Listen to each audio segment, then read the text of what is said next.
ये स्टोरी है सलीम की, जो कि बीटेक थर्ड ईयर में पढ़ रहा था। पढ़ाई के साथ साथ दोस्तों के साथ घूमना फिरना, मस्ती करना, ये सब उसकी दिनचर्या थी। पढ़ाई के साथ साथ वो एक दिल्ली की कंपनी में इंटर्नशिप भी कर रहा था। सब कुछ काफी अच्छा चल रहा था कि एक शाम को एक मीटिंग में उसे बुलाया गया। मीटिंग में जाने के लिए वो अच्छे से तैयार हुआ, महंगा वाला परफ्यूम लगाया और निकल पड़ा। उसकी मीटिंग तो काफी अच्छी गई थी और मीटिंग के बाद वो घर के लिए निकल पड़ा। उस समय 11 बज गए थे और सड़क थोड़ी बहुत सुनसान हो चुकी थी। लेकिन सलीम ने इस ओर खास ध्यान नहीं दिया, क्योंकि लड़कों को इनसे कुछ खास फर्क नहीं पड़ता। कुछ आगे चलकर उसने देखा कि एक लड़की के साथ कुछ लड़के बदतमीजी कर रहे हैं। वैसे तो दिल्ली में ज्यादातर लोगों को एक दूसरे से मतलब नहीं होता, यहां तक कि अगर किसी को मदद की जरूरत हो तो भी लोग उसकी मदद नहीं करते। लेकिन सलीम यहां पर काम के लिए था, इस वजह से अगर कोई उससे मदद मांगता तो मदद कर देता था। और यहां पर जैसे ही सलीम ने अपने सामने ये सब होते देखा तो उससे रहा नहीं गया और वो उनके पास आकर बोला, तुम लोग इसे परेशान क्यों कर रहे हो? चलो भागो यहां से। ये सुनकर उनमें से एक लड़के ने सलीम को धक्का मारा और गुस्से में कहा, तुझे इससे क्या, चल भाग यहां से। उस समय कई लोग वहां से निकल रहे, लेकिन कोई भी उनकी ओर ध्यान नहीं दे रहा था। वहीं सलीम ने उसी समय उस लड़के की कलाई पकड़ी और मरोड़ दी। ऐसा होते ही वो लड़का चीखने लगा। ये देखकर उसके साथियों को काफी गुस्सा आया और उनमें से दूसरा लड़का बोला, तू ज्यादा हीरो बन रहा है ना, रुक तुझे दिखाता हूं। बोलकर वे लोग सलीम को पीटने के लिए आगे बढ़ने लगे। लेकिन तभी उन्हें पुलिस के सायरन की आवाज आई, जिसे सुनकर वे चारों घबरा गए और वहां से भाग खड़े हुए। उनके जाने के बाद सलीम ने उस लड़की की ओर देखा। गोरी त्वचा, चेहरे पर मासूमियत, तीखे नैन, नक्श, कुल मिलाकर वो स्वर्ग से उतरी हुई कोई अप्सरा लग रही थी। एक पल के लिए तो सलीम उसे देखता रह गया, लेकिन फिर अगले ही पल उसने खुद को संयत किया और बोला, आप ठीक तो है ना? ये सुनकर उस लड़की ने हाँ में अपनी गर्दन हिला दी। तब सलीम बोला, ये जगह सही नहीं है, आपको इतनी रात में ऐसे नहीं निकलना चाहिए था। लेकिन चलिए कोई बात नहीं, आप कहें तो मैं आपको आपके घर तक छोड़ दूं। इस पर उस युवती ने हाँ में अपनी गर्दन हिला दी और फिर वे दोनों साथ में ही चलने लगे। कुछ देर बाद सलीम बोला, वैसे आप इतनी रात में बाहर क्यों आए? तब वो लड़की अपनी मधुर आवाज में बोली, मैं बस थोड़ा टहलने आई थी और इन लोगों ने मेरा रास्ता रोक लिया। वैसे आप यहां कैसे? तब सलीम बोला, मैं एक कंपनी में काम करता हूं, आज जरूरी मीटिंग थी इसलिए लेट हो गया था। बात करते करते दोनों विक्रम नगर तक आ गए थे। तभी वो लड़की बोली, मेरा घर यहां से पास में ही है, आप अब चले जाइए। अगर मेरे घर वालों ने मुझे आपके साथ देख लिया तो मेरी खैर नहीं। इस पर सलीम ने ज्यादा बहस नहीं की और ठीक है बोलकर वहां से चला गया। सलीम घर तो आ गया था, लेकिन उसे ये नहीं पता था कि वो अकेले नहीं आया है। सलीम घर आकर नहा धोकर खाना खाने लगा। इसी दौरान उसके दोस्त का फोन आया और बातों ही बातों में वो बोला, यार आज मुझे एक लड़की मिली, बेहद खूबसूरत थी। उससे कुछ लड़के छेड़खानी कर रहे थे तो मैंने उसकी मदद की। मैं उससे और बात करना चाहता था, लेकिन उसका घर आ गया। अब पता नहीं वो मिलेगी भी या नहीं। दूसरी तरफ से एक लड़के की आवाज आई, अरे अगर इतनी ही पसंद थी तो उसका फोन नंबर ले लेता, हो सकता है कि तुम्हारी बातचीत आगे बढ़ जाती। ये सुनकर सलीम बोला, मैं चाहता तो यही था, लेकिन उसके साथ अभी जो हुआ उसकी वजह से शायद वो थोड़ी डरी हुई थी। लेकिन चलो कोई बात नहीं, अगर हमारा मिलना लिखा होगा तो हम जरूर मिलेंगे, वरना मैं उसे एक खूबसूरत सपना समझकर भूलने की कोशिश करूंगा। इसके बाद थोड़ी देर बातचीत करके सलीम सो गया। देर रात अचानक से उसकी नींद खुली। उसे उस समय ऐसा महसूस हो रहा था जैसे कि कोई उसे घूर रहा हो, इसलिए उसने लाइट जलाकर भी देखा, लेकिन उसे वहां कोई दिखाई नहीं दिया। ये देखकर उसने लाइट बंद की और दोबारा से सोने की कोशिश करने लगा। कुछ देर बाद उसने महसूस किया कि कोई उसके चेहरे पर हाथ फेर रहा था। ये देखकर वो एकदम से उठ बैठा, लेकिन ऐसा होते ही उस अनजान शख्स का स्पर्श भी गायब हो गया। ये देखकर सलीम दोबारा से सोने की कोशिश करने लगा। इस बार उसे ऐसा कोई आभास नहीं हो रहा था, जिसके थोड़ी देर बाद उसे नींद आ गई और वो सो गया। अगली सुबह वो नहाने धोने के लिए बाथरूम में गया तो वहां ब्रश करने के दौरान उसकी नजर शीशे में अपने आप पर पड़ी। उसने देखा कि उसकी गर्दन पर लाल लाल से निशान थे। जब सलीम ने उसे छू कर देखा तो पाया कि वो निशान आसानी से छूट रहे थे। ये देखकर उसे समझ नहीं आ रहा था कि आखिर ये क्या चीज उसके गर्दन पर लग चुकी है, लेकिन उसके सवालों का जवाब जब उसे नहीं मिला तो उसने इसे छोड़कर दोबारा से अपने कामों पर ध्यान दिया। तैयार होकर वो ऑफिस के लिए निकल पड़ा। वो अपने घर से निकलकर ऑफिस जा ही रहा था कि तभी उसे रास्ते में वही कल वाली लड़की दिखाई थी। सलीम को देखकर वो उसके पास आई और बोली, आपने मुझे पहचाना? मैं वही जो कल आपको मिली थी। ये सुनकर सलीम मुस्कुराते हुए बोला, आपको कोई कैसे भूल सकता है? वैसे आप कहां जा रही हैं? तब वो लड़की बोली, वो मैं कॉलेज जा रही थी। आप दिख गए तो सोचा आपके साथ ही चलूं। वैसे आपने अपना नाम नहीं बताया। ये सुनकर सलीम उत्साहित होकर बोला, जी मैं सलीम, और आप? वो लड़की बोली, जी मैं अफसाना। इसके बाद दोनों में बातों का सिलसिला शुरू हुआ। बातें करते करते सलीम का ऑफिस आ गया। तब अफसाना बोली, मैं शाम के समय भी आपका इंतजार करूंगी। ये सुनकर सलीम को काफी खुशी हुई और वो अपने ऑफिस के अंदर चला गया। उसे आज काफी अच्छा लग रहा था क्योंकि वो अफसाना को पसंद करने लगा था। उसका ध्यान बार अफसाना की तरफ जा रहा था, जिसकी वजह से काम करते हुए उससे थोड़ी गड़बड़ हो गई। इस कारण उसके टीम लीडर संतोष ने उसे थोड़ा डांट दिया। सलीम ने इसके लिए माफी मांगी और कहा कि आगे से ऐसा नहीं होगा। इसके बाद उसके संतोष ने उससे इस बारे में बात नहीं की। वही सलीम अब अपनी भूल सुधारने में लगा रहा। इस वजह से वो 15 मिनट लेट अपने ऑफिस से गया था।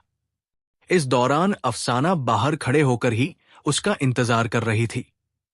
आज डांट पड़ने की वजह से सलीम का मूड थोड़ा खराब था, लेकिन अफसाना को देखकर उसका मूड दोबारा से अच्छा हो गया। लेकिन अफसाना के चेहरे पर हल्के गुस्से के भाव थे, जो कि सलीम ने देख लिए थे। इसलिए वो बोला, क्या बात है?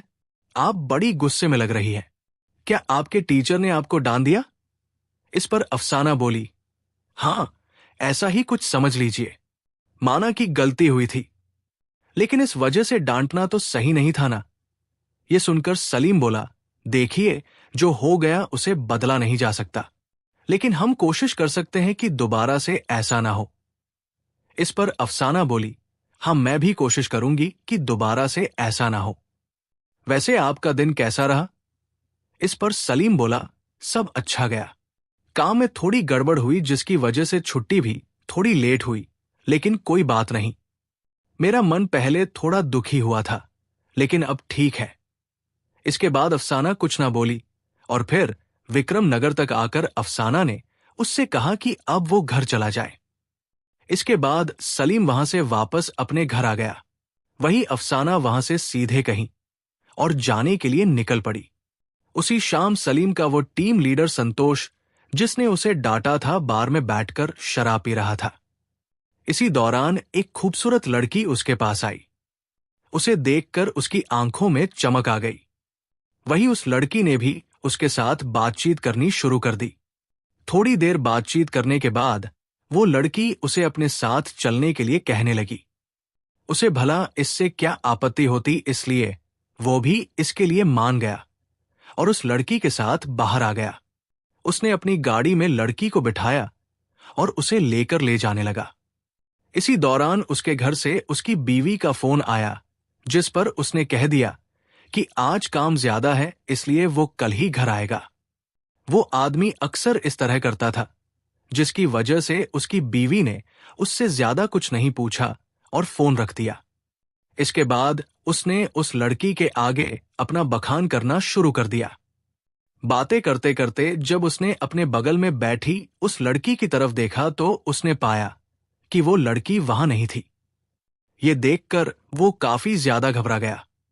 वो गाड़ी रोककर उस लड़की को देखने लगा, लेकिन उसे वो लड़की कहीं भी नहीं मिली। ठीक इसी दौरान उसे अपने पीछे से उस लड़की की आवाज आई। जब उसने पीछे मुड़कर देखा तो पाया कि वो लड़की वही खड़ी थी। अब इससे पहले कि वो उससे कुछ पूछता, उस लड़की ने उसे एकदम से धक्का दे दिया। इन्हीं सब के दौरान सामने से एक तेज रफ्तार गाड़ी आ रही थी और धक्का पड़ने के कारण वो उस गाड़ी से टकरा गया और वही बेहोश हो गया। अगली सुबह सलीम नहा धोकर तैयार होकर ऑफिस जाने के लिए निकला। इस दौरान उसे रास्ते में दोबारा से अफसाना मिली और वो उसके साथ ही ऑफिस जाने के लिए निकल पड़ा। सलीम की तो मानो मुंह मांगी मुराद पूरी हो गई थी और इसी दौरान बातें करते करते अफसाना उससे बोली, आज ऑफिस में तुम्हारा दिन बहुत अच्छा गुजरेगा। मुझे ऐसा लगता है, मुझे नहीं लगता कि आज से तुम्हारा कोई सीनियर तुम्हें डांटेगा। यह सुनकर सलीम ने कुछ नहीं कहा, क्योंकि उसने तो इस पर ध्यान ही नहीं दिया। उसका पूरा ध्यान तो अफसाना की ओर था। अफसाना के साथ बातें करते करते वो ऑफिस आया और काम करने लगा। लेकिन सुबह से दोपहर हो गई, संतोष ऑफिस नहीं आया। यह देखकर उसे काफी ज्यादा अजीब लगा और उसने अपने पास वालों से इस बारे में पूछा। तब उनमें से एक बोला, अरे संतोष, सर का तो कल रात को एक्सीडेंट हो गया। उनकी जान तो बच गई, लेकिन पैर की हड्डी टूट गई। यह सुनकर सलीम ने ज्यादा कुछ नहीं कहा, क्योंकि संतोष कुछ खास सही इंसान नहीं था। वो लड़कियों से तो बहुत अच्छे से बात करता था, लेकिन लड़कों की पूरी बेइज्जती करता था। और कल भी उसने जरा सी बात पर सलीम को काफी लताड़ा था। इसलिए सलीम मन ही मन सोच रहा था कि अब कम से कम वो आराम से काम तो कर पाएगा। उस दिन ऑफिस में सलीम का दिन काफी अच्छा भी गया और शाम के समय वो अफसाना के साथ आया। अब सलीम अफसाना के साथ काफी समय बिताने लगा था, जिसके कारण वो काफी खुश था। लेकिन उसकी ये खुशी ज्यादा दिन तक ना रह सकी, क्योंकि एक दिन ऑफिस से निकलते समय उन्हीं लड़कों ने सलीम को घेर लिया और उसे पीटने लगे। अफसाना जब बीच बचाव करने आई तो उन लोगों ने अफसाना के साथ बदतमीजी की, जिसे देखकर सलीम को काफी गुस्सा आया और वो गुस्से में उन्हें मारने को दौड़ा। लेकिन तभी उन लोगों ने सलीम को डंडों से मारा और उसे अधमरा कर वहां से चले गए। सलीम को बिल्कुल होश नहीं था कि वो कहाँ है। जब उसे होश आया तो वो अस्पताल में था। उसने जब अपने पास मौजूद लोगों से पूछताछ की तो उसे पता चला कि कुछ लोग उसे अस्पताल लेकर आए थे। वो इस बारे में सोच ही रहा था कि तभी उसे अफसाना का ख्याल आया, क्योंकि उस समय वो वही थी। तो उसे डर लगने लगा था कि कहीं उसे वे टपोरी ले तो नहीं गए। इसी बारे में सोचते हुए वो अस्पताल से बाहर आया और अफसाना को ढूंढने लगा, लेकिन उसे अफसाना कहीं ना दिखी। फिर उसे याद आया कि वो विक्रम नगर में कहीं रहती थी। शायद घर वालों के डर से वो घर चली गई होगी। यही सोचकर वो विक्रम नगर की तरफ बढ़ गया। उसके शरीर में काफी दर्द हो रहा था, लेकिन उसे इससे ज्यादा अफसाना की फिक्र थी। कुछ समय बाद वो विक्रम नगर पहुंच गया और वहां पहुंचकर वो आसपास के लोगों से अफसाना के बारे में पूछताछ करने लगा। लेकिन यहां हैरानी की बात यह थी, कोई भी अफसाना को नहीं जानता था। ये सब सुनकर सलीम को और भी ज्यादा अफसाना की चिंता होने लगी और अब वो आगे किसी से पूछता, उसका हाथ किसी ने पकड़ लिया। जब उसने मुड़कर देखा तो पाया कि वो अफसाना थी। अपने सामने अफसाना को सही सलामत देखकर सलीम को काफी ज्यादा खुशी हुई और वो खुशी के मारे रोने ही लगा। ये देखकर अफसाना बोली, अब तुम कैसे हो? उस दिन तुम बेहोश हो गए थे। मैंने कुछ लोगों की मदद से तुम्हें अस्पताल भेजा और घर आ गई, क्योंकि ज्यादा समय तक बाहर नहीं रह सकती थी ना। तब सलीम बोला, मैं ठीक हूं और तुम्हें ठीक देखकर मैं पहले से काफी बेहतर हूं। उन लोगों ने तुम्हें ज्यादा परेशान तो नहीं किया ना? यह सुनकर अफसाना मुस्कुराई और बोली, उन्होंने मुझे परेशान नहीं किया और आज के बाद वे लोग तुम्हें दोबारा कभी परेशान नहीं कर पाएंगे। यह सुनकर सलीम को समझ नहीं आ रहा था कि वो ऐसा क्यों बोल रही है, लेकिन उसने इस बारे में ज्यादा नहीं सोचा, क्योंकि उसकी हालत भी अभी ऐसी नहीं थी। उसकी तबीयत सही नहीं थी। इसलिए अफसाना उसे लेकर उसके घर आने लगी। कुछ देर बाद जब वे दोनों उसके घर आ गए तो अफसाना ने उसे बिस्तर पर लेटाया और उसके लिए पानी ले आई। दोपहर से शाम हो गई और शाम से रात होने को आई, लेकिन अफसाना अपने घर नहीं जा रही थी। ये देखकर सलीम बोला, रात होने को आई है अफसाना, तुम घर कब जाओगी? ये सुनकर अफसाना बोली, मैं तुम्हारे लिए कुछ बना देती हूं, उसके बाद चली जाऊंगी। ये सुनकर सलीम बोला, ये पीजी है, खाना यहां पर मिल जाता है, रात बहुत हो गई है, एक काम करता हूं, मैं तुम्हें घर छोड़ देता हूं। इस पर अफसाना बोली, मैं अपने भाई को बुला लेती हूं, उसके साथ चली जाऊंगी, तुम एक काम करो, तुम आराम करो। बोलकर अफसाना वहां से चली गई। उसके जाते ही सलीम को ख्याल आया कि उसके घर का पता ले ही लेना चाहिए, और इसलिए ही वो अपने पीजी से बाहर आकर उसे देखने लगा, लेकिन वो उसे कहीं दिखाई नहीं दी। ये देखकर सलीम हैरान रह गया कि आखिर अफसाना इतनी जल्दी कहां जा सकती है। उसने घर से थोड़ा आगे आकर भी देखा, लेकिन अफसाना वहां पर भी नहीं थी। ये देखकर उसे काफी ज्यादा हैरानी हुई, लेकिन फिर वो वापस घर आ गया। अगले दिन उसने ऑफिस ज्वाइन करने का फैसला किया और तैयार होकर घर से निकला। हमेशा की तरह उसे रास्ते में अफसाना दिखाई दी। उसे देखकर वो उसके पास आया और बातों ही बातों में उससे पूछा, मैं कल तुम्हारे पीछे आया था, लेकिन तुम पता नहीं इतनी जल्दी कहां चली गई थी।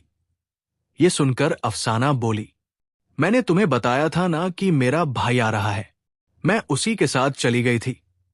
अब इस बारे में ज्यादा मत सोचो, चलो चलते हैं। वैसे तो तुम्हें आराम करना चाहिए था, लेकिन तुम फिर भी काम कर रहे हो।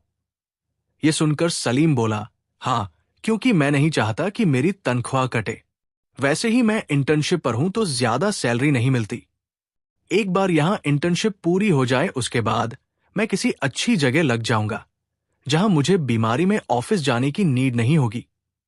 इस पर अफसाना कुछ ना बोली।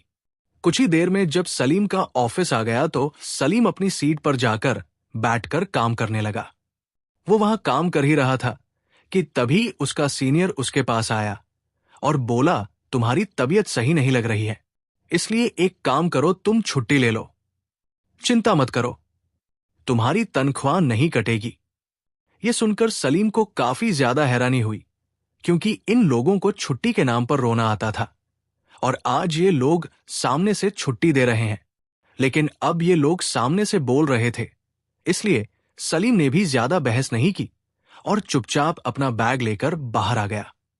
बाहर आकर वो घर जाने की सोच रहा था कि तभी अचानक अफसाना उसके सामने आ गई और बोली, आज मेरी भी जल्दी छुट्टी हो गई, चलो साथ में ही घर चलते हैं। इस पर सलीम बोला, जाते तो रोज ही है, एक काम करते हैं, आज घूमने चलते हैं। वैसे भी काम और पढ़ाई के चक्कर में हमें मौका ही नहीं मिलता, आज मौका मिला है तो चलो साथ में घूमते हैं। इस पर अफसाना भी मान गई, क्योंकि वो भी सलीम के साथ थोड़ा समय ऐसे ही बिताना चाहती थी। वे दोनों वहां से टहलते हुए एक पार्क तक आ गए और वहां बैठकर बातें करने लगे। कुछ देर बाद अफसाना घबराते हुए बोली, मुझे लगता है कि हमें यहां से चलना चाहिए, ये जगह मुझे सही नहीं लग रही। ये सुनकर सलीम को काफी ज्यादा हैरानी हुई, क्योंकि अफसाना किसी तरफ देखते हुए काफी डर रही थी। और जब सलीम ने उस तरफ देखा तो उसने पाया कि काले कपड़ों में एक अजीब इंसान वही कहीं घूम रहा है। ये देखकर सलीम ने उससे पूछा, क्या बात अफसाना, तुम इस आदमी को देखकर ऐसे डर क्यों रही हो? क्या ये तुम्हारा कोई रिश्तेदार है? इस पर अफसाना ने हाँ में अपनी गर्दन हिला दी। इसके बाद सलीम ज्यादा बहस न करते हुए अफसाना के साथ वहां से चला गया। वे दोनों वहां से निकलकर पीछे के किसी रास्ते से गए थे, जहां पर आसपास कोई मंदिर था, और उस मंदिर में उस समय हवन हो रहा था। हवन में से निकलने वाला धुआं जब अफसाना के नाक में जा रहा था तो उससे काफी तकलीफ हो रही थी। पहले तो वो शांत बनी रही और सलीम से बोली, यहां की हवा कुछ अजीब है, हमें जल्दी यहां से निकल जाना चाहिए। तब सलीम बोला, यहां आसपास काफी पेड़ है, जिस वजह से यहाँ की हवा तो बल्कि ताजी है। पता नहीं क्यों तुम मुझे थोड़ी अजीब सी लग रही हो। तुम्हारी तबीयत तो ठीक है ना? पता नहीं अफसाना क्या छुपा रही थी। वो देखने में बिल्कुल सही नहीं लग रही थी, लेकिन फिर भी बोल रही थी कि वो बिल्कुल ठीक है। बस सर में दर्द है और अब वो घर जाकर आराम करना चाहती है। इस पर सलीम ने भी ज्यादा बहस ना की और उसे घर ले जाने लगा। लेकिन कुछ ही समय बाद अफसाना को सांस लेने में कठिनाई होने लगी और वो गहरी गहरी सांस लेते हुए बोली, मैं तुमसे कल बात करती हूं। अभी मेरी तबीयत सही नहीं लग रही, इसलिए मैं जल्दी से जा रही हूं। बोलकर वो वहां से भागने लगी। इस दौरान सलीम भी उसके पीछे आ रहा था। उसे उसकी चिंता हो रही थी, लेकिन एक जगह जाकर अफसाना कहीं गायब हो गई। ये देखा सलीम को काफी ज्यादा हैरानी हुई। उसने उसे काफी आवाज भी थी, लेकिन अफसाना उसे कहीं भी नहीं मिली। अफसाना का यह बर्ताव काफी ज्यादा अजीब था। सलीम को समझ नहीं आ रहा था कि आखिर अफसाना को अचानक से क्या हुआ। उसने दोबारा अफसाना को आसपास देखा और फिर घर आ गया। घर आकर उसने अपने घर पर बात की और फिर पढ़ने बैठ गया। शाम के समय अफसाना उसके घर आई और उससे बोली कि अब वो बिल्कुल ठीक है। ये सुनकर सलीम ने उससे कहा, मैं तुमसे बात करने के लिए तुम्हारे पीछे आया था, लेकिन तुम पता नहीं एकदम से कहां गायब हो गई। तुम बहुत तेज चलती हो। ये सुनकर अफसाना कुछ ना बोली, बस मुस्कुरा दी। तब सलीम बोला, एक काम करते हैं, चलकर बाहर खाना खाकर आते हैं। इसी बहाने तुम्हारे साथ थोड़ी वॉक भी हो जाएगी। लेकिन अब तो तुम सही हो ना? इसके लिए अफसाना ने हाँ कर दी और फिर वो दोनों वहां से निकल गए।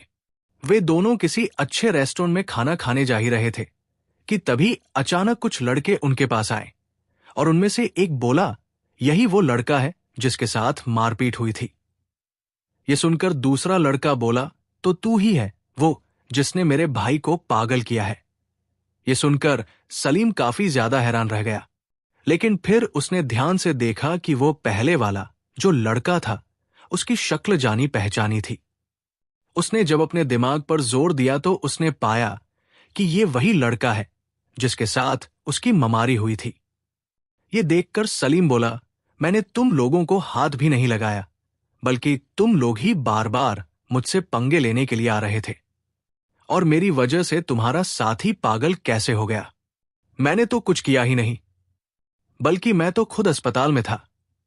ये सुनकर वो लड़का बोला, अगर तूने कुछ नहीं किया तो मेरे भाई के मन में तुझे लेकर डर कैसे बैठ गया? और सिर्फ उसके मन में ही नहीं, बल्कि उसके लगभग सभी साथियों में तुझे लेकर डर बैठा हुआ है। पता नहीं तूने उनके साथ क्या किया है। ये सुनकर सलीम बोला, मैंने कुछ भी नहीं किया। इन सभी लोगों का दिमाग खराब हो गया और कुछ नहीं।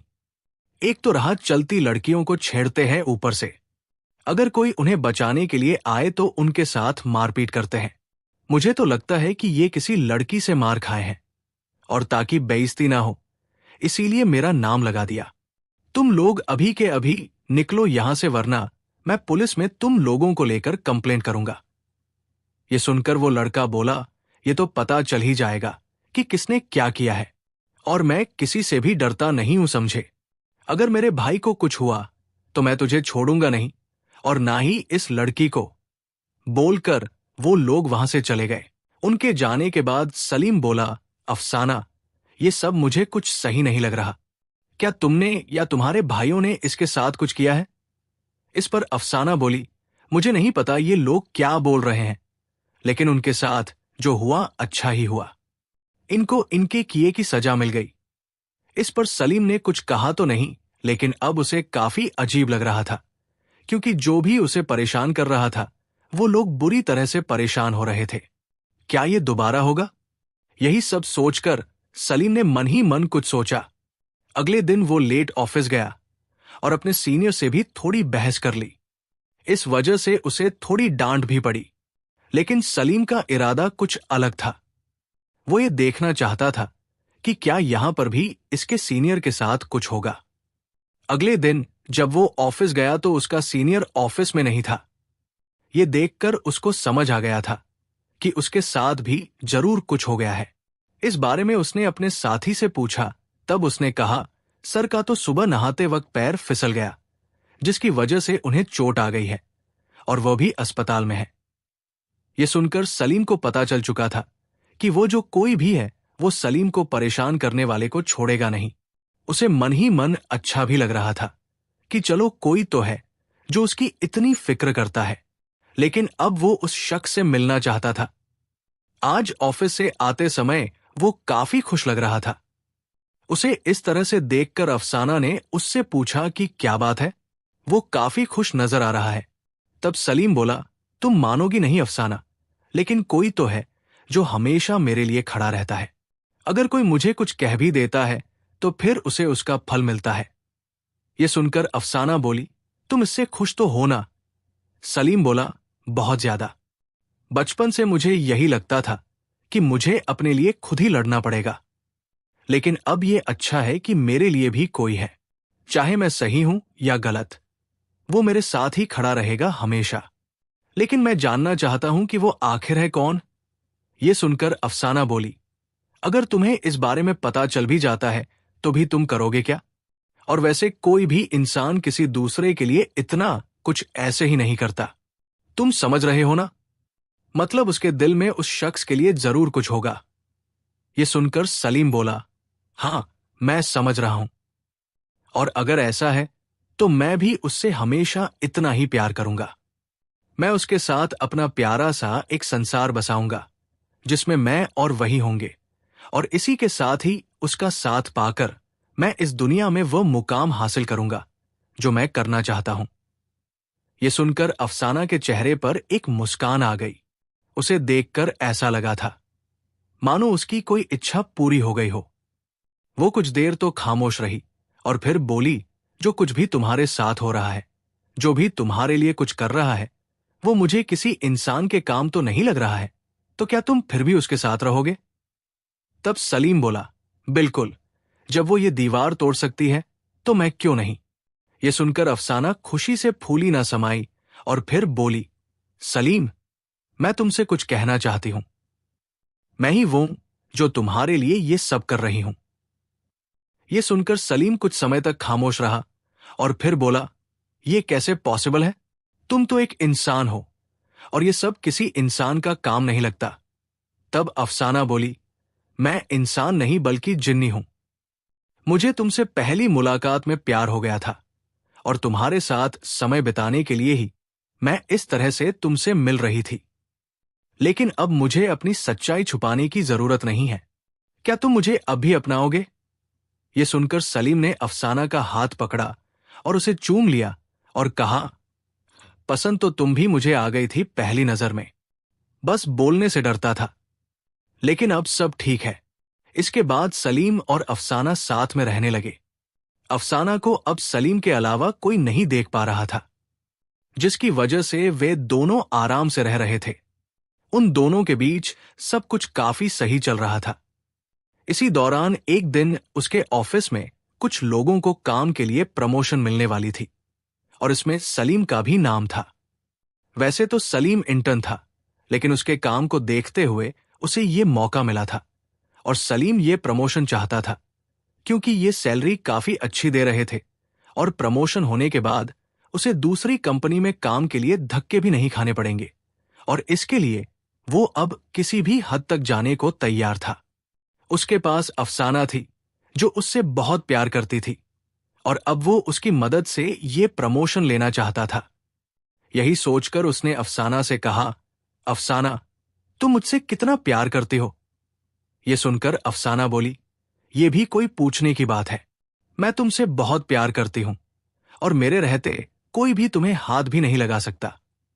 यह सुनकर सलीम बोला, अफसाना, मैं भी तुमसे बहुत प्यार करता हूं, लेकिन मैं थोड़ा परेशान हूं। मैंने आज तक तुमसे कुछ नहीं मांगा, लेकिन आज मांगना चाहता हूं। क्या तुम मुझे वो दे सकती हो? यह सुनकर अफसाना बोली, तुम मांग कर तो देखो। यह सुनकर सलीम कुछ देर खामोश रहा और फिर वो बोला, मेरे प्रमोशन की बात चल रही है, लेकिन मेरे साथ साथ इस प्रमोशन के और भी लोग दावेदार हैं। अगर तुम ये प्रमोशन मुझे दिला दो, बहुत अच्छा रहेगा। ये सुनकर अफसाना बोली, बस इतनी सी बात। अरे, मैं हूं ना, ये प्रमोशन तुम्हें ही मिलेगा, तुम चिंता मत करो। ये सुनकर सलीम बिल्कुल निश्चिंत हो गया, क्योंकि अब उसे पता था कि उसे प्रमोशन बस मिल ही गया। और कुछ दिनों बाद ऐसा ही हुआ। अफसाना ने उसके सीनियर के ऊपर कब्जा करके उसे प्रमोशन दिलवा दिया। इन सब से सलीम खुशी से फूला न समाया, और अब अपने पूरे कॉलेज में वही एक ऐसा था जिसके पास हाई पेइंग जॉब थी। सलीम अगले महीने ही वो पीजी छोड़कर एक फ्लैट में शिफ्ट हो गया, और अब वो महंगी महंगी चीजें भी खरीदने लगा था। उसकी इस उपलब्धि पर उसके घर वाले काफी खुश थे, क्योंकि इतनी कम उम्र में ही वो काफी अच्छा कमा रहा था। अब तो सलीम को थोड़ा घमंड भी हो गया था, क्योंकि वो कुछ भी कर सकता था, फिर चाहे कुछ गलत ही क्यों ना हो, लेकिन कोई भी उसका बाल भी बांका नहीं कर सकता था। वो अब किसी से सीधे मुंह बात भी नहीं करता था, और अपने जूनियर को भी बुरी तरह लताड़ देता था। उसका ये बदलता व्यवहार अफसाना भी देख रही थी, लेकिन उसने इस ओर ज्यादा ध्यान नहीं दिया, क्योंकि वो उससे प्यार जो करती थी, और सलीम का बर्ताव उससे काफी अच्छा था। वो उससे काफी प्यार से रहता था, इसलिए अफसाना ने उसके बदलते व्यवहार की फिक्र भी नहीं की। इन्हीं सब के दौरान ऑफिस में न्यू ईयर पार्टी हुई, और उस पार्टी में सलीम ने शराब पीकर एक लड़की उर्मी को छेड़ दिया। इन सब के कारण उनके टीम लीडर संतोष ने सलीम को काफी डांटा। सलीम, जिसे कि काफी घमंड हो गया था, इन सब से काफी ज्यादा गुस्सा हो गया, और उसने उनका गिरेबान पकड़ लिया। उन दोनों के बीच बात हाथापाई तक आ पहुंची थी, लेकिन सब लोगों ने जैसे तैसे उन दोनों को अलग किया, और उन दोनों को ही पार्टी से जाने को कहा। सलीम वहां से घर आ गया और सो गया। अगले दिन जब उसका नशा उतरा तो वो रोते हुए अफसाना से बोला, अफसाना, मुझे माफ कर दो, मैं ये करना नहीं चाहता था, लेकिन शराब के नशे की वजह से मैंने ये सब किया। रात की पूरी घटना अफसाना ने देखी थी। उसे इससे काफी गुस्सा आ रहा था कि उसके होते सलीम दूसरी लड़कियों को इस नजर से देख रहा है। लेकिन जब सलीम ने अपनी गलती की माफी मांगी तो अफसाना मोम की तरह पिघल गई। सलीम को पता था कि अफसाना उससे बहुत प्यार करती है, इसलिए वो उसे छोड़कर नहीं जाएगी। लेकिन अब वो टीम लीडर संतोष से बदला लेना चाहता था, और वो अफसाना की मदद से ही ले सकता है। सलीम को पता था कि रात में जो हुआ उसकी वजह से उसकी नौकरी पर बात आ सकती है, और अब वो कैसे भी करके अपनी नौकरी बचाना चाहता था, और वो अपनी गलती की माफी भी नहीं मांगना चाहता था। इसलिए वो बोला, मुझे लगता है इस हादसे के बाद मेरी नौकरी चली जाएगी। ये सुनकर अफसाना बोली, तुम अपने की माफी मांग लेना तो सब सही हो जाएगा। ये सुनकर सलीम बोला, तुम्हें वाकई लगता है कि वो सारे लोग मुझे माफ कर देंगे? मैं इतने लोगों को पीछे छोड़कर यहां तक आया हूं, और वो हमारा टीम लीडर, वो तो मुझसे पहले से ही चिढ़ता है, लेकिन मेरे अच्छे काम की वजह से वो ज्यादा कुछ कर नहीं पा रहा। लेकिन अब उसे मौका मिल चुका है। ये सुनकर अफसाना सोच में पड़ गई, क्योंकि वो सलीम को परेशान नहीं देख सकती थी। इसलिए वो बोली, मेरी तो समझ नहीं आ रहा कि क्या करना चाहिए। तब सलीम बोला, देखो, ये लोग मुझे भी निकालना चाहते हैं, इसलिए मैं निकलूं। इससे अच्छा ये लोग निकले। ये सुनकर अफसाना हैरानी से बोली, लेकिन ये तो गलत होगा ना? तब सलीम बोला, ये लोग मुझे भी तो निकाल ही रहे हैं, ये भी तो गलत है। देखो, अगर तुम्हें मेरी मदद करनी है तो करो, नहीं तो कोई बात नहीं, मैं कहीं और धक्के खा लूंगा। लेकिन इन सब के बाद शायद मुझे दूसरी जगह काम भी ना मिले, लेकिन कोई बात नहीं, मैं तुम्हारे साथ कहीं भी रह लूंगा। बोलकर सलीम घड़ियाली आंसू बहाने लगा। यह देखकर अफसाना को काफी बुरा लगा, क्योंकि वो उससे बहुत प्यार करती थी, और इसलिए वो उसकी मदद करने के लिए मान गई। इसके बाद सलीम ऑफिस आ गया। वहां आकर एमडी ने सलीम और टीम लीडर संतोष को कल की बात को लेकर केबिन में बुलाया। सलीम को पता था कि उसे कुछ भी नहीं कहा जाएगा, इसलिए वो निश्चिंत था। वही संतोष को भी लग रहा था कि उसे कुछ भी कहा नहीं जाएगा, और सलीम को डांटा जाएगा। लेकिन अफसाना ने एमडी को अपने वश में कर लिया था, जिसकी वजह से वो बोला, कल रात जो हुआ वो बिल्कुल भी अच्छा नहीं था। आप दोनों को इस बारे में कुछ कहना है। तब टीम लीडर बोले, कल रात इस लड़के ने हमारी सहकर्मी उर्मी के साथ बदतमीजी की, जिसका मैंने विरोध किया, तो ये मुझसे ही लड़ने लगे। मुझे नहीं लगता कि हमें ऐसे लोगों की यहां जरूरत है। तभी सलीम बोला, मैंने जो किया वो गलत था और मैं अपनी गलती मानता हूं। इससे ज्यादा मैं क्या ही बोलूं। तब उनके सीनियर बोले, सलीम ने अपनी गलती मान ली है, इसलिए इस बात को यही खत्म करो। यह सुनकर टीम लीडर हैरानी से बोला, सर, यह कोई छोटी बात नहीं है। इस जैसे इंसान को तो निकाल देना चाहिए, लेकिन आप तो इसी का साथ दे रहे हैं। यह सुनकर उनका सीनियर बोला, अब आप मुझे बताएंगे कि मुझे क्या करना है। अभी के अभी यहां से निकल जाइए, वरना काम से निकाल दूंगा। यह सुनकर टीम लीडर को काफी बुरा लगा, लेकिन वो इसमें कुछ भी नहीं कर सकता था, इसलिए बाहर आ गया।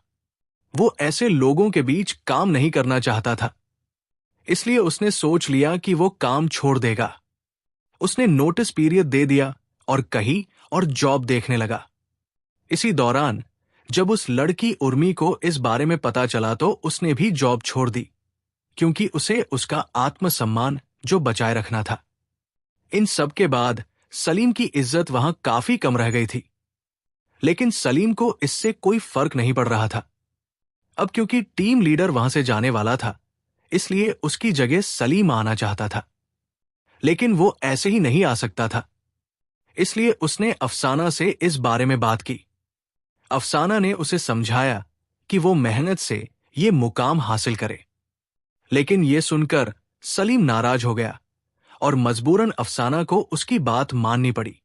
अब सलीम उस कंपनी का टीम लीडर बन गया था, जिसकी वजह से वो काफी खुश था। उसने नई गाड़ी खरीदी और अफसाना को लेकर घूमने फिरने लगा। उसके दिन मौज में कट रहे थे कि तभी गांव से उसके पिता का फोन आया कि उसके बड़े भाई का निकाह तय हो गया है और वह इसके लिए घर आ जाए। सलीम अपनी चमचमाती नई गाड़ी लेकर गांव गया, जिसे देखकर हर किसी का मुंह खुला का खुला रह गया था। अपने भाई की शादी में सलीम ने काफी महंगे कपड़े पहने थे, जिसकी वजह से सारी लड़कियों का ध्यान उसकी ओर ही जा रहा था। सारी लड़कियां उससे बातचीत करने के लिए उसके आसपास मंडराने लगी। ये सब देखकर सलीम को काफी अच्छा लग रहा था, लेकिन उसने किसी भी लड़की को भाव नहीं दिया। ऐसा नहीं है कि वो उन लड़कियों से बातचीत नहीं करना चाहता, बल्कि अफसाना हमेशा उसके आसपास रहती थी, जिसके कारण मजबूरन वो सबको इग्नोर कर रहा था। खैर, इसी तरह से सलीम के बड़े भाई आबिद का निकाह हिना से हो गया। उसे लड़की वालों की तरफ से काफी कुछ मिला था, लेकिन यहां सलीम जितने ठाठ से रह रहा था, आबिद की कमाई इतनी नहीं थी। वो गुड़गांव में काम करता था और उसकी तनख्वाह भी इतनी थी कि वो अपना घर चला पाए, लेकिन सलीम की तरह गाड़ी और अपना फ्लैट उसके पास अब भी नहीं था। रात के समय सबके साथ शराब पीते हुए आबिद ने यही बात कही। ये सुनकर उसका दोस्त बोला, भले ही तेरी किस्मत सलीम जैसी अच्छी नहीं है, लेकिन तेरी शादी हुई है और ऐसे में तू लड़की वालों से भी कुछ चीजें मांग सकता है। आखिर तू पूरी जिंदगी उनकी लड़की को खिलाएगा, तो वो इतना तो कर ही सकते हैं, और वैसे भी कौन सा सब कुछ तू ही इस्तेमाल करेगा। ये सब तो उनकी बेटी के लिए ही होगा ना।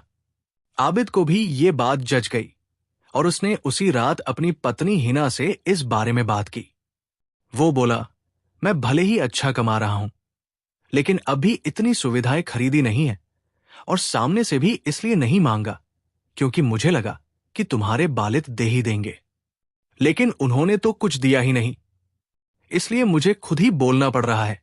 तुम अपने घर वालों से कार मांग लाना। यह सुनकर हिना हैरान रह गई और वो बोली, अगर आपको कुछ चाहिए था तो पहले ही बोलना चाहिए था। अब बोलने का क्या फायदा?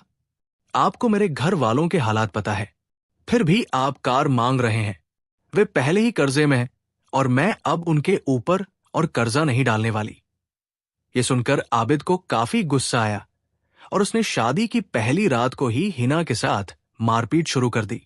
ये सुनकर अफसाना काफी ज्यादा घबरा गई और बोली, ये देखो सलीम, तुम्हारे भाई के कमरे से मारपीट की आवाजें आ रही है, जाकर देखो। सलीम जाना तो नहीं चाहता था, लेकिन अफसाना से बहस करने का रिस्क भी वो नहीं ले सकता था। इसलिए जाकर उसने उन दोनों को छुड़वाया और आबिद को बाहर ले जाकर इसका कारण पूछा। तब उसने उसे सारी बात बताई। ये सुनकर सलीम बोला, देखो भाई, तुम मेरा मुकाबला तो कर नहीं पाओगे, लेकिन हाँ, तुम्हें वो सब मिलना चाहिए जो तुम चाहते हो, और ये भाभी के घर वालों को देना चाहिए। लेकिन बात प्यार से संभल सकती थी, तुम्हें मारपीट करने की जरूरत नहीं थी। ये सुनकर उनके पिता बोला, मेरी समझ में नहीं आ रहा कि फालतू सी बात को लेकर तुम लोग अपना घर क्यों खराब कर रहे हो। अभी नहीं तो कुछ समय बाद ही सही तुम्हें तुम्हारे सपनों की गाड़ी मिल जाएगी, तो उसे लेकर अपना घर अभी से क्यों खराब करना। ये सुनकर सलीम बोला, माफ करना अब्बू, लेकिन खाना खाने का मजा भी तब आता है जब भूख लगी हो। वैसे ही यही तो उम्र है जिसमें गाड़ी कपड़ों का शौक होता है। उम्र निकलने के बाद इन सब का मन कहां करता है। भाईजान, तुम भाभी के घर वालों से इस बारे में प्यार से बात करो, नहीं तो फिर बाद में देखेंगे। आबिद ने भी ऐसा ही किया। अगले दिन जाकर उसने हिना के पिता से इस बारे में साफ साफ बात की। तब हिना के पिता ने भी उससे कहा कि उसे शादी से पहले इस बारे में बात करनी चाहिए थी, और उसे उसके घर के हालात अच्छे से पता है। उसके बावजूद वो शादी के लिए मान गया था, तो अब वो कुछ नहीं कर सकता। ये सुनकर आबिद को काफी गुस्सा आया और वो वहां से बिना कुछ खाए पिए चला गया। घर आकर उसने सलीम से इस बारे में बात की। तब सलीम बोला, लगता नहीं कि भाभी के घर वाले पैसे देंगे, और तुम्हारे ऊपर वैसे ही उनकी बेटी की जिम्मेदारी है, इसलिए एक काम करो, भाभी को भी काम पर लगवा दो। पिता ना सही बेटी पैसे पूरे करे, और थोड़े बहुत मैं तुम्हें दे दूंगा। ये सुनकर आबिद को काफी ज्यादा खुशी हुई और काम पर आकर उसने अपनी नई नवेली पत्नी को भी काम पर लगा दिया। हालांकि हिना को इससे कोई आपत्ति ना थी, लेकिन वो घर और बाहर दोनों का काम कर रही थी, जिसके कारण उसकी तबीयत खराब रहने लगी। वहीं दूसरी तरफ सलीम ने कुछ पैसे आबिद को दिए ताकि वो गाड़ी ले पाए। ये देखकर अफसाना काफी खुश हुई, क्योंकि सलीम हर किसी की काफी मदद जो कर रहा था। इन्हीं सबके दौरान हिना, जो कि अब अक्सर बीमार रहने लगी थी, पूरी तरह से बिस्तर पर आ गई थी, जिसके कारण आबिद ने हिना के पिता को बुलाया और उसे ले जाने को कहा। शादी से पहले हिना बिल्कुल ठीक थी। शादी के 3-4 महीनों में ही उसकी ये हालत हो गई थी। इसलिए उसके घर वालों को पता चल चुका था कि अगर हिना को दोबारा वहां भेजा गया तो पता नहीं वह जिंदा बचे भी या नहीं। और यही सोचकर उन्होंने आबिद के घर वालों से बात की और कहा, हमने शादी के लिए कोई जबरदस्ती नहीं की थी, और जितना हमसे बन पड़ा हमने किया, लेकिन बावजूद इसके हमारी बेटी का ये हाल किया है आपने। आप लोग अगर पहले ही बता देते तो हम उसे आपके घर ना देते। अब हम उसे मरने के लिए आपके पास भेज नहीं सकते, और इस निकाह की वजह से अब दूसरी जगह कोई अच्छा परिवार इसे नहीं मिलेगा।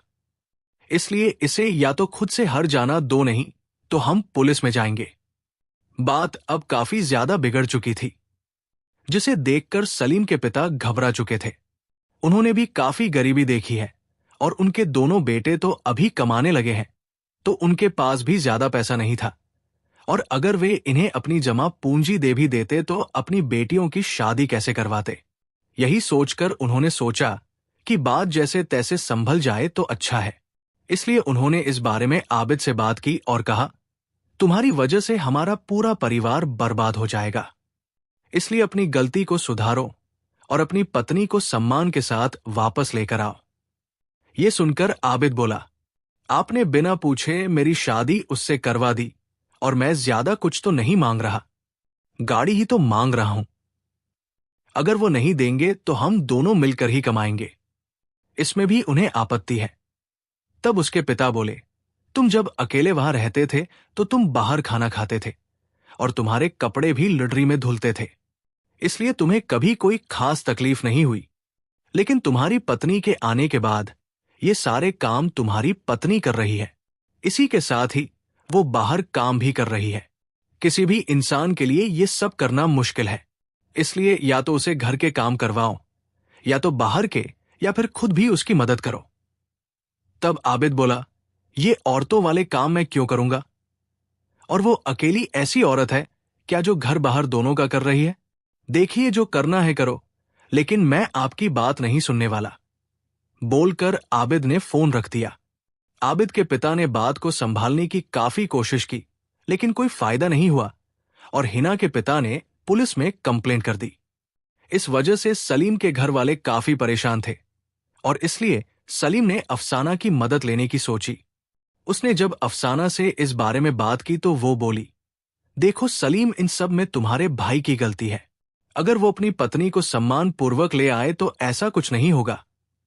ये सुनकर सलीम बोला, वो ऐसा क्या कर रहे हैं? पत्नी को तो पति का ख्याल रखना ही चाहिए। तुम भी तो मेरे लिए कितना कुछ करती हो, और जब वो ऐसा नहीं कर सकती तो चुपचाप अपने पिता के घर ही चले जाएं। लेकिन वो तो हमारी जान भी खा रही है। उसकी वजह से मुझे मेरे परिवार की काफी चिंता हो रही है। कहीं इसी चिंता में मैं मर ही ना जाऊं। बोलकर दोबारा वो फूट फूट कर रोने लगा। अफसाना उसे ऐसे रोते हुए नहीं देख सकती थी, इसलिए वो बोली, तुम ऐसे रो मत। तुम जो चाहते हो मैं जरूर करूंगी, और अगर वो लोग ना माने तो मैं किसी भी हद तक चली जाऊंगी, लेकिन तुम परेशान मत हो। बोलकर अफसाना वहां से चली गई। उसी शाम हिना अपने माता पिता के घर पर खाना बना रही थी कि तभी अफसाना वहां आई। उसने एक नजर हिना की ओर देखा और फिर उसके शरीर में समा गई। इन सब के बाद हिना को एक तेज झटका लगा और वो अपनी जगह पर एकदम जड़ हो गई। इसी दौरान हिना की छोटी बहन की नजर उसके ऊपर पड़ी और वो उसके पास आई और उसे हिलाने डुलाने लगी। इसके बाद हिना ने उसे घूरा और फिर एक जोरदार थप्पड़ उसे मारा। घर के बाकी लोगों ने जब ये देखा तो हिना को डांटा, लेकिन हिना के ऊपर तो जैसे इसका फर्क ही नहीं पड़ रहा था, और अब हिना बिना कुछ सोचे समझे घर के सभी लोगों को मारने पीटने लगी। ये देखकर उसके पिता बोले, मुझे पता है तू हिना नहीं है, बता कौन है तू और क्या चाहती है? ये सुनकर हिना भयानक आवाज में बोली, मैं भी हूं। उससे तुम्हें फर्क नहीं पड़ना चाहिए, लेकिन मैं तुमसे क्या चाहती हूं वो तुम समझो। तुम लोगों ने आबिद के घर वालों के ऊपर जो कंप्लेंट की है उसे वापस ले लो, वरना मैं तुम्हारे घर के किसी इंसान को नहीं छोड़ूंगी। ये सुनकर हिना के पिता को काफी ज्यादा गुस्सा आया। उन्हें पता चल गया था कि ये सब आबिद का किया धरा है ताकि उसे हर्जाना ना देना पड़े, इसलिए वो ये सब कर रहा है। लेकिन अगर वो आज पीछे हट गया तो उसकी बेटी की जिंदगी पहले ही खराब थी और खराब हो जाएगी। यही सोचकर उसने अपना मन पक्का किया और आसपास के लोगों से मदद लेकर उसने हिना को कमरे के अंदर बंद कर दिया और वहां से किसी ओझा को लाने के लिए निकल गया। अफसाना को यह बात पता चल चुकी थी। उसे यह भी पता था कि वो ओझा आकर उसके लिए मुसीबत खड़ी कर सकता है, इसलिए उसने हिना को लेकर वहां से भागने की सोची। उस कमरे के पीछे भी एक दरवाजा था और हिना वहां से निकलकर भाग गई। जाने से पहले उसने चिट्ठी लिखी कि अगर कल के कल वो रिपोर्ट वापस नहीं ली तो वो हिना को मार डालेगी और उसके बाद घर के बाकी लोगों की बारी आएगी। जब हिना के पिता ओझा को लेकर वापस आए तो हिना को वहां ना पाकर वे परेशान हो गए। उन्होंने हिना को काफी जगह देखा, लेकिन वो उसे कहीं ना मिली। थक हार कर उन्होंने रिपोर्ट वापस लेने का ही फैसला किया, क्योंकि वे भले ही ये केस जीत जाते, लेकिन इससे वह अपने परिवार को खो देते और वो अपने परिवार को खोना नहीं चाहते थे। इसलिए मजबूरन उन्होंने इन सब से आगे बढ़ने का फैसला किया। अगले दिन ही जाकर उन्होंने रिपोर्ट वापस ले ली और इसके कुछ समय बाद ही हिना उन्हें अपने घर की छत पर बेहोश मिली। हिना के पिता खुश थे कि चलो उनकी बेटी उनको वापस मिल गई। वही कुछ ही समय बाद हिना और आबिद का तलाक हो गया। आबिद के पिता हिना को उसका सारा सामान लौटाना चाहते थे, लेकिन आबिद ने वो देने से साफ मना कर दिया। हिना के पिता ने भी ज्यादा कुछ नहीं कहा, क्योंकि वो इन सब से दूर ही रहना चाहते थे। इन सब के बाद आबिद काफी खुश था, क्योंकि बिना किसी परेशानी के उसका काम बन गया। उसने इसके लिए सलीम को धन्यवाद दिया और अब उसने सोच लिया था कि वह किसी अमीर घर की लड़की से शादी करेगा, जो उसे वो जो भी चाहे सब लाकर दे पाए। वहीं दूसरी तरफ अफसाना इन सब से काफी ज्यादा दुखी थी, क्योंकि आज उसने काफी गलत काम किया था। उसने किसी मासूम इंसान को ऐसे परेशान किया था। इस वजह से वो सलीम से खफा थी, लेकिन सलीम ने मीठी मीठी बातें करके उसे मना ही लिया। सब कुछ वापस पहले की तरह हो गया था। इसी दौरान ऑफिस की तरफ से एक बहुत बड़ी पार्टी हुई। उस पार्टी में बहुत बड़े बड़े लोग आ रहे थे और वहां पर एक ज्वेलरी शॉप का ओनर भी अपने बेटी मुस्कान के साथ आया था। मुस्कान देखने में किसी परी से कम नहीं थी और सलीम का ध्यान न चाहते हुए भी बार बार मुस्कान की ओर जा रहा था। ये सब देखकर अफसाना को काफी ज्यादा गुस्सा आ रहा था और इसलिए वो उससे बोली, तुम पहले तो ऐसे ना थे सलीम, तुम मेरे रहते हुए किसी दूसरी लड़की को देख रहे हो। अब क्योंकि वो पार्टी में थे, इसलिए सलीम अफसाना से इस बारे में बात नहीं कर सका। इस वजह से अफसाना को काफी ज्यादा गुस्सा आया और वो वहां से चली गई। उसके जाने के बाद मुस्कान उसके पास आई और बोली, मैं काफी देर से देख रही हूं कि आप मुझे देख रहे हैं, कोई बात है क्या? अफसाना अभी उसके पास नहीं थी और ऊपर से मुस्कान खुद सामने से आई थी। इस वजह से सलीम को मौका मिल गया और वो बोला, आप है ही इतनी खूबसूरत कि ना चाहते हुए भी मेरा ध्यान बार आपकी तरफ जा रहा था। इसके लिए मैं माफी चाहूंगा। पता नहीं लड़कियों को इस तरह से बातें करने वाले लड़कों में क्या अच्छा लगता है कि वे उनकी दीवानी हो जाती है, और यही मुस्कान के साथ भी हो रहा था। थोड़ी देर बात करने के बाद उन दोनों ने अपने अपने नंबर बदले और फिर सलीम वहां से अपने घर आ गया। घर आकर उसने देखा कि अफसाना गुस्से में सोफे पर बैठी हुई है और उसके आते ही वो अपना मुंह फेर लेती है। अफसाना सलीम के लिए काफी कीमती थी, इसलिए वो उसे खोना नहीं चाहता था। इसलिए उसके पास जाकर वो उसके कंधे पर सिर रखकर बोला, क्या बात है, तुम काफी ज्यादा खफा हो मुझसे। ये सुनकर अफसाना गुस्से में बोली, और मेरे खफा होने का कारण भी तुम जानते हो। तुम ऐसी हरकत करोगे ये मैं सोच भी नहीं सकती थी। मैंने तुम्हारे प्यार पर भरोसा किया और तुमने मेरे साथ ही बोलकर अफसाना रोने लगी। ये देखकर सलीम बोला, देखो अफसाना, मैं तुम्हें कैसे यकीन दिलाऊं कि मैं उस लड़की को नहीं देख रहा था। उसने जो ड्रेस पहनी थी वो मुझे तुम्हारे लिए अच्छी लगी और मैं अगर उसकी तस्वीर लेता तो बवाल मच जाता। इसलिए बस डिजाइन देख रहा था ताकि सेम वैसी ड्रेस तुम्हारे लिए ले पाऊं। मैं ये तुम्हें सरप्राइज देना चाहता था, लेकिन तुम्हें अब बताना ही पड़ा। यह सुनकर अफसाना को अपनी गलती पर पछतावा और वो बोली, मुझे माफ कर दो सलीम, मुझे नहीं पता था कि ये बात है। लेकिन सलीम को लगा कि ये मौका अच्छा है अफसाना को झांसे में लेने का, इसलिए वो बोला, हां, तुम्हें मुझ पर बिल्कुल भी भरोसा नहीं है, मैं समझ सकता हूं। तभी तो तुम हमेशा मेरे साथ रहती हो और किसी भी बात को पकड़कर मुझसे लड़ने लगती है। लेकिन कोई बात नहीं, मैं तुमसे प्यार करता हूं, इसलिए इन बातों पर ध्यान नहीं देता। ये सुनकर अफसाना को काफी ज्यादा बुरा लगा और वो बोली, मुझे माफ कर दो, आज के बाद मैं ऐसा कुछ नहीं करूंगी। तब सलीम बोला, ठीक है, लेकिन एक काम करते हैं, तुम हमेशा मेरे साथ मत रहा करो, क्योंकि कभी कभी मैं तुम्हें सरप्राइज देना चाहता हूं और तुम मेरे साथ ही होती हो तो मैं तुम्हें दे नहीं पाता। मैं भी चाहता हूं कि बाकी लोगों की तरह मैं भी कभी कभी अपनी प्रेमिका को सरप्राइज दूं। यह सुनकर अफसाना बोली, ठीक है, फिर आज के बाद मैं हमेशा घर पर रहकर तुम्हारा इंतजार करूंगी। यह सुनकर सलीम को काफी ज्यादा खुशी हुई, क्योंकि अब वो कुछ भी कर सकता था। अगले दिन से ऐसा ही हुआ।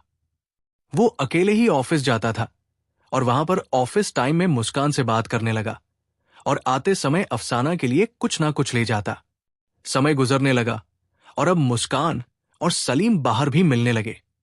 मुस्कान के घर वालों को इस बारे में पता था और क्योंकि वे लोग भी मुसलमान थे, इसलिए उन्हें इस बात से आपत्ति ना थी। लगभग 8 से 10 महीने बाद मुस्कान के पिता सलीम को शादी के लिए कहने लगे। उनकी ज्वेलरी शॉप थी, जिस वजह से उनकी आमदनी काफी ज्यादा अच्छी थी और वो लोग दहेज में भी काफी कुछ देने वाले थे। सलीम इस मौके को हाथ से नहीं जाने देना चाहता था, लेकिन अगर उसने मुस्कान से शादी की तो फिर अफसाना को काफी ज्यादा गुस्सा आएगा और फिर कह नहीं सकते कि वो क्या करें। वो इसी बारे में सोच रहा था कि तभी एक दिन मुस्कान के पिता ने उसे एक बहुत आलीशान बंगला दिखाया और कहा, उस फ्लैट में मेरी बेटी कैसे रहेगी, इसलिए एक काम करना, शादी के बाद इस बंगले में शिफ्ट हो जाना। सलीम की आंखों में लालच का पर्दा चढ़ गया था, जिसकी वजह से उसे एक आइडिया आया।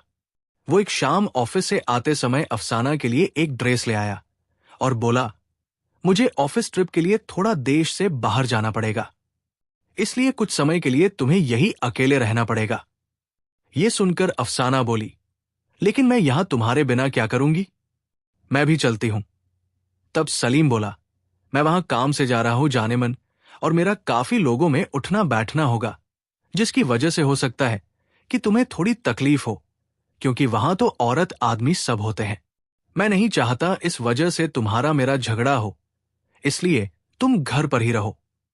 मैं 8 से 10 दिनों में आ जाऊंगा और आते समय तुम्हारे लिए भी कुछ लाऊंगा। इस पर अफसाना ज्यादा कुछ ना कह सकी। वो सलीम के प्यार में इतनी अंधी हो चुकी थी। उसे सलीम की कही हर बात पर यकीन था। सलीम वहां से निकल गया और धूमधाम से मुस्कान के साथ निकाह करके उसके बंगले में रहने लगा। मुस्कान इन सब से काफी खुश थी, क्योंकि उसे तो पता ही नहीं था कि सलीम उसके साथ क्या खेल खेल रहा है। कुछ दिनों बाद सलीम वापस अफसाना के पास आया और उसे सब कुछ झूठ कहा। सलीम को अब अफसाना में कोई रुचि नहीं रह गई थी, जिसके कारण वो हर एक आध दिनों में काम का बोलकर मुस्कान के साथ रहने लगा। शुरू शुरू में तो अफसाना ने इस ओर ज्यादा ध्यान नहीं दिया, लेकिन अब ये बात आए दिन होने लगी थी।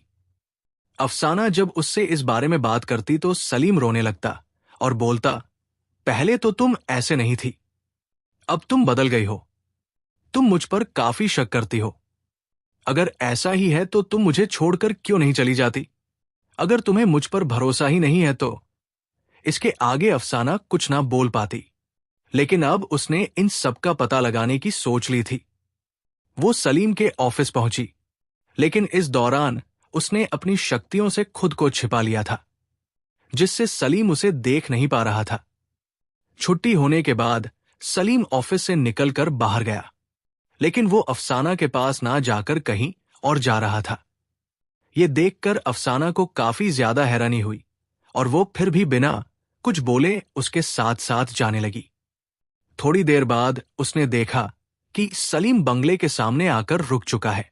उसने घंटी बजाई और अंदर से मुस्कान बाहर निकली। अंदर आते ही सलीम ने मुस्कान को अपनी बाहों में भर लिया। ये सब देखकर अफसाना को काफी गुस्सा आया और इसी दौरान उसकी नजर दीवार पर लगी एक तस्वीर पर पड़ी, जो कि मुस्कान और सलीम के निकाह की थी। इतना बड़ा विश्वासघात अफसाना सह न पाई और अब वो प्रतिशोध लेना चाहती थी।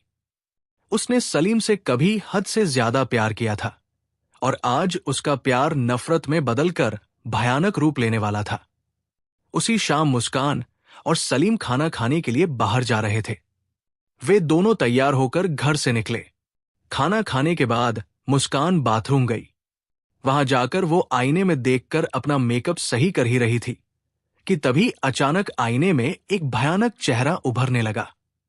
ये सब देखकर मुस्कान एकदम घबरा गई और घबराते हुए बाथरूम से बाहर की ओर भागने लगी, लेकिन बाथरूम का दरवाजा खुल ही नहीं रहा था।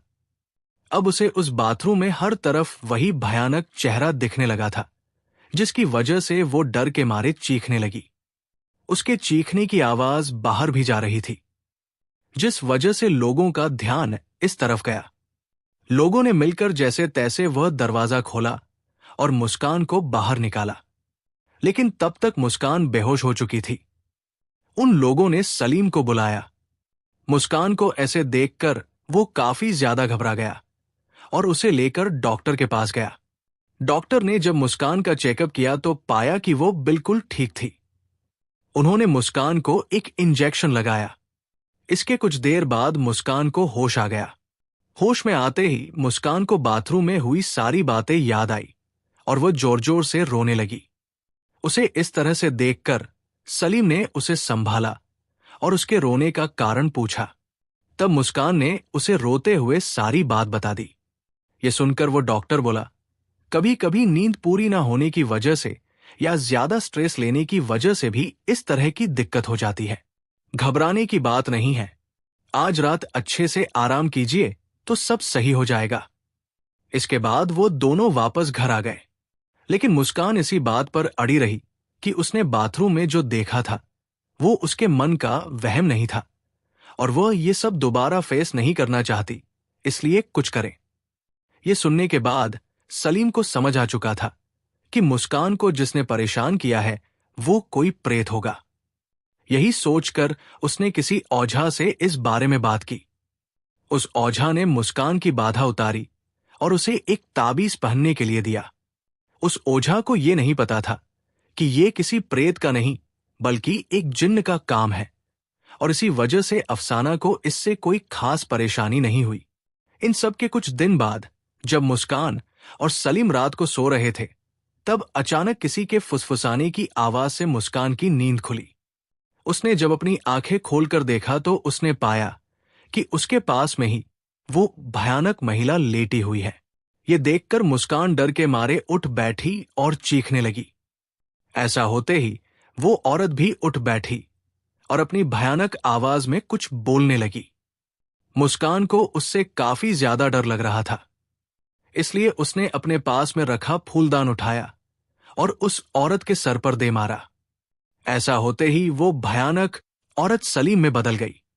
इसे देखकर मुस्कान काफी ज्यादा घबरा गई थी, क्योंकि उसने धोखे में सलीम को वो फूलदान मार दिया था, जिसके कारण उसका सिर फूट गया था और उसमें से खून भी रिस रहा था। उसने ज्यादा समय न गवाते हुए सलीम को सहारा देकर उठाया और उसे लेकर अस्पताल गई। सलीम की हालत देखकर डॉक्टर काफी हैरान थे। मुस्कान उन्हें ये नहीं बता सकती थी कि उसने ही उसकी ये हालत की है, इसलिए उसने कहा कि सलीम सीढ़ियों से नीचे गिर गया था।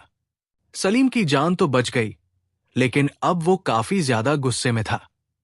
उसके होश में आने पर मुस्कान ने उसे सारी बात बताई। इसे सुनकर अब सलीम को थोड़ा शक होने लगा था। कुछ दिनों बाद ही उसने किसी दूसरे ओझा से बात की और उसने सारी जांच पड़ताल करने के बाद कहा, तेरी पत्नी के ऊपर किसी जिन्न का साया है और वही उससे ये सब करवा रहा है। हो सकता है कि ये जिन्न तेरी पत्नी के ऊपर किसी ने छोड़ा हो। क्या तुझे किसी के ऊपर शक है? ये सुनकर सलीम को याद आया कि कैसे उसकी वजह से उन दो लोगों की नौकरी गई थी और इतना ही नहीं, हिना की जिंदगी भी खराब हुई थी। उसे अब लगने लगा था कि हो ना हो इन तीनों में से ही किसी ने ये सब किया है। इसका पता लगाने के लिए उसने एक प्राइवेट डिटेक्टिव को हायर किया, ये पता लगाने के लिए कि कौन अपनी लाइफ में क्या कर रहा है। तब उसे पता चला कि टीम लीडर संतोष को इससे भी अच्छी जगह नौकरी मिल गई थी, जिसकी वजह से वो काफी खुश था। यहां तक कि उर्मी ने भी कोई दूसरी कंपनी ज्वाइन कर ली थी और कुछ समय में उसकी शादी भी होने वाली थी, यानी वह भी काफी खुश थी। वहीं पर हिना अपने माता पिता के घर पर है। उसने एक जगह नौकरी पकड़ी है, लेकिन उसमें उसे ज्यादा पैसे नहीं मिलते। उसके पिता उसकी दोबारा से शादी करवाना चाहते हैं, लेकिन वो करना नहीं चाहती, यानी कि हिना काफी परेशान थी। इन सब के कारण सलीम को यकीन हो गया कि हो ना हो हिना ने ही जलन में आकर मुस्कान के ऊपर ये जिन्न छुड़वाया है, ताकि इन दोनों की शादीशुदा जिंदगी खराब हो जाए। यही सब सोचकर सलीम ने हिना को मारने की प्लानिंग की और इसके लिए उसने अफसाना की मदद लेने का सोचा। वो अफसाना के पास गया और घड़ियाली आंसू बहाते हुए कहा, अफसाना, ये देखो उस हिना ने मेरा क्या हाल किया। उसे लगता है कि उसकी जिंदगी मेरी वजह से खराब हुई है, इसलिए वो मुझे मारना चाहती है। तुम उसे खत्म करो, वरना वह मुझे मार ही डालेगी। ये सब सुनकर अफसाना को काफी गुस्सा आया और उसने सलीम की गर्दन पकड़ ली। उसका खूबसूरत चेहरा आज काफी भयानक लग रहा था। आंखें इतनी भयानक लग रही थी कि सलीम का तक हलक सूख गया था। और तब अफसाना बोली, तुझे क्या लगा कि तू मेरे साथ छल करेगा और मुझे पता ही नहीं चलेगा? तूने आज तक मेरा प्यार देखा है, लेकिन आज तू मेरा गुस्सा देखेगा। तेरी पत्नी के ऊपर जिस जिन्न का वास है वो मैं ही हूं, और मैं तुम दोनों को तड़पा तड़पा कर मारूंगी। अब इससे पहले कि अफसाना कुछ करती, सलीम ने अपनी जेब से कुछ सफेद सी चीज निकालकर अफसाना के ऊपर डाल दी। वो सफेद चीज जहां भी अफसाना के शरीर पर पड़ी, वहां उसकी त्वचा झुलस गई। फिर सलीम कुटिलता से मुस्कुराते हुए बोला, तुम्हें क्या लगा कि इतने दिनों से तुम्हें अपने पास रखा है तो मुझे डर नहीं लगता होगा? मैंने तुम्हें पाने से पहले ही तुम्हारी गांठ ढूंढ ली थी। नमक, लोहा और शैतान तुम्हारी कमजोरी है। क्यों सही कहा ना? तुमने मेरा काफी काम किया अफसाना। तुमने मुझे तन से मन से काफी खुश रखा, लेकिन अब मैं अपने जीवन में एक ठहराव चाहता हूं।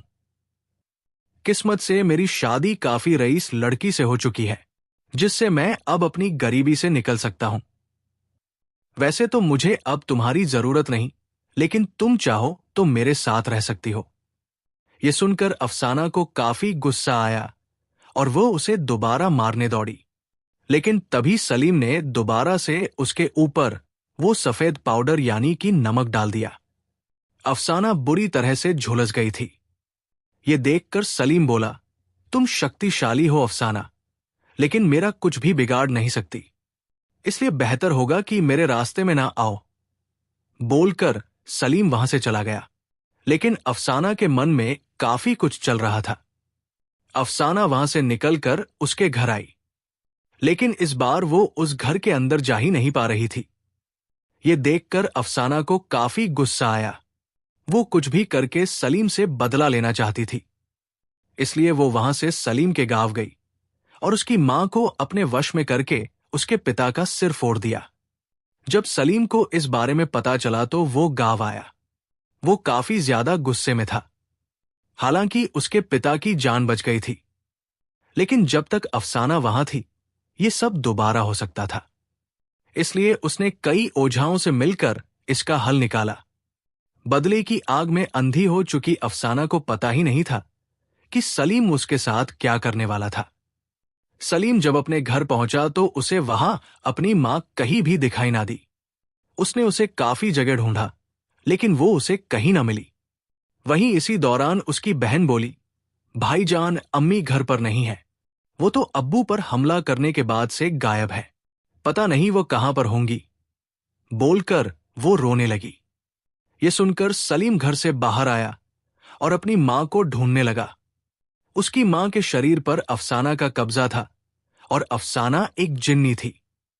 तो ऐसे में सलीम को कुछ कुछ अंदाजा हो गया था कि वो कहां होगी। जिन्न धरती पर नहीं रह सकते, इसलिए या तो वो किसी इमली के पेड़ पर होगी या फिर किसी बंद पड़े घर में। सलीम के गांव में एक घर था जो कि काफी समय से बंद था, और सलीम को अंदाजा हो गया था कि हो ना हो अफसाना वही होगी।